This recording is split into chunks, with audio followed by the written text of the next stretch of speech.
How you doing, everyone? This is Crazy Valvet, and we are back for part 2 of Battlefield 2042 storyline. Part 2, The Magic Act, November 1st, 2041, Alang, India. Be careful what you wish for, of course.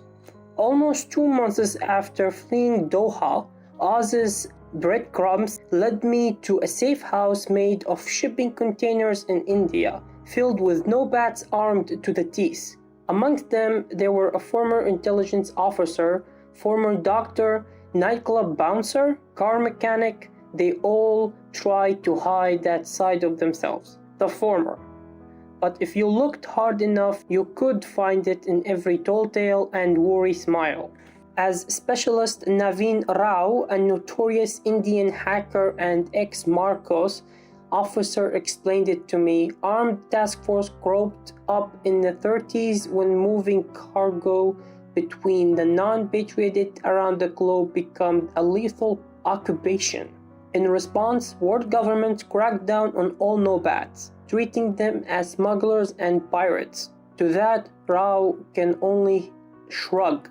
That's why we always wear eye patches when delivering food rations to stranded families. Who else is going to help no-bats, if not other no-bats? Was Rao's spin the whole truth? There was only one way to find out. This task force seemed to be without one key ingredient, a boat. The fact that we were in Alang, the largest shipbreaking yard in the world, provided a clue.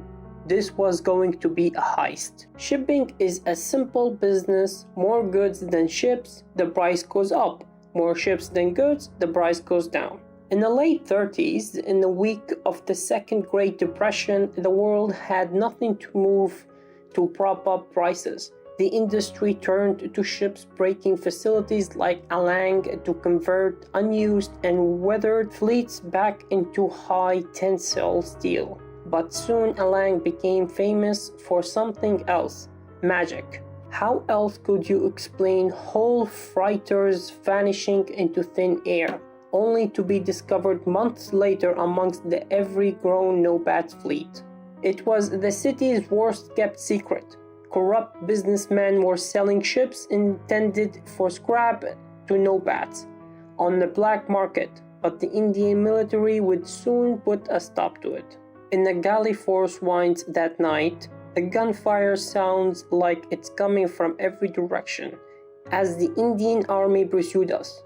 Rao brushes off a glancing wound and takes the helm, piloting us around the black iron corpses of ships that blocked our escape route. It's a feat that would have been spectacular on a clear day, but with 25-foot swells and the boat rocking like a sailor on shore leave, it's a sheer skill that shakes our brochures in the graveyard of tankers.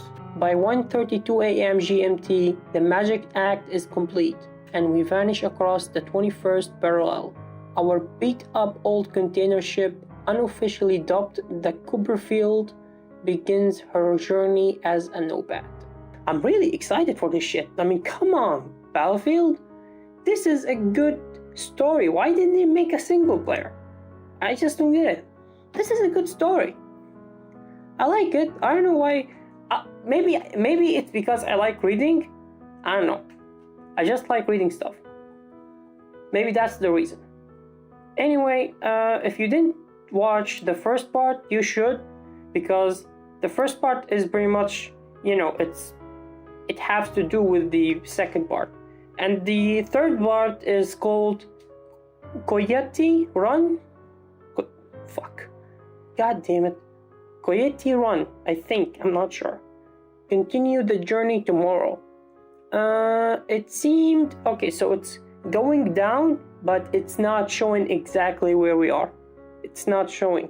It's not showing any markers or anything where we're gonna be. And as you saw, in the first part, I did say it's gonna be somewhere in Pakistan or India, and it turned out to be in India. So this one I cannot see it. I'm sorry. I guess I'll come back tomorrow. We will read the story together. Well, I'll read, you'll write. No, wait. I'll read and you'll listen. I think this is a really good story. I'm excited to see where this is gonna go and how it can end. Yeah. Anyway, thank you for watching, and don't forget to subscribe, everyone.